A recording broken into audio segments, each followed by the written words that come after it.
So, what changes would you have made to your list in retrospect if you had the models painted?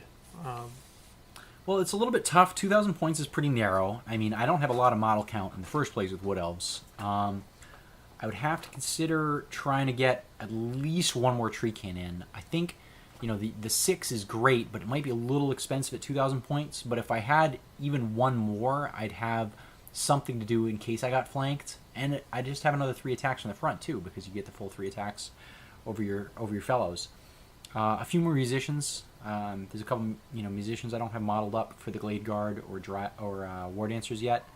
Could be nice. Also, I could throw a couple more standards in there just for the Blood and Glory scenario, really.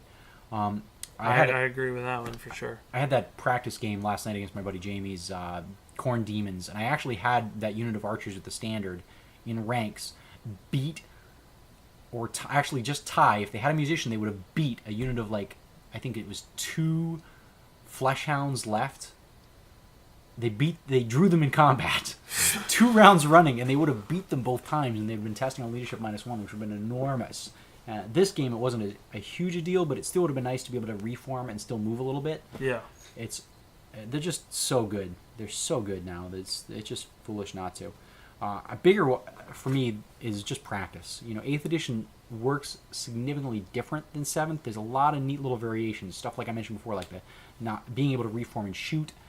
And of course the way stone throwers and things work, there are moves I could have made differently.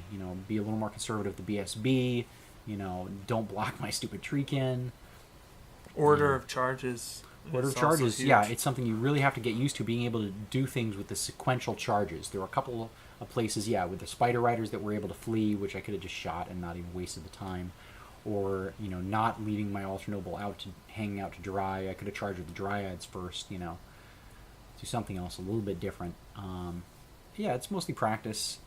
Again, mostly a little bit of tweaks in the list. Also, I think Dryads at this point, with the Initiative 6, with the exception of the WOG situation, in general, they're just killers. I mean, Initiative 6, they're going before most people.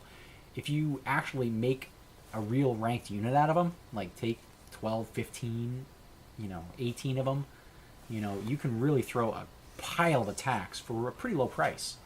So I'm really looking forward to trying those guys out. That's another thing I need more old models of, my old metal Dryads. I don't have a single plastic Dryad in this army. It's straight metal, baby. So I need to acquire a few more of those. I'm going to have to edit this back, but... So this week, the golden miniature goes to me. Ragnar gave me a golden fanatic who I'm going to slide right into my orc army immediately. I'll make some room for him. I'm not positive if I'm going to add another fanatic to my Night Goblin with bows unit, or if I'm just going to substitute the old fanatic for this new golden one. But it's looking like a pretty bling unit at the moment. 2 golden miniatures. They are a bit tricked out. I was bummed. Matt was showing off that old 80s hairstyle War Dancer all painted gold. I wanted to win that sucker, so I'm definitely going to have to come back for a rematch at some point. Yeah, and cool thing about these minis is put them in your GT armies. I think people will recognize them, at least in the Northeast or apparently in England, where we've suddenly grown in popularity. Hey, it's a good show, man. I really enjoyed doing it, and I'm enjoying watching it. All right, well, like I said before, next episode, we're not exactly sure where it's going to be, but I'm hoping it's going to be against another New England GT regular playing Skaven.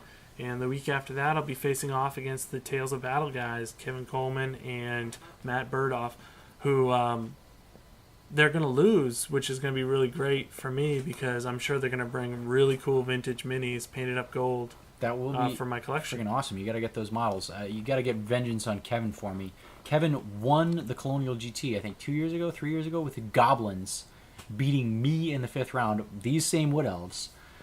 It was a terrible debacle, a shame, of which I have sworn eternal vengeance, and which I would like you to take out at least the first installment of. I will. Luckily, he will be half off his ass drunk on wine by then, because it will be after 7 p.m.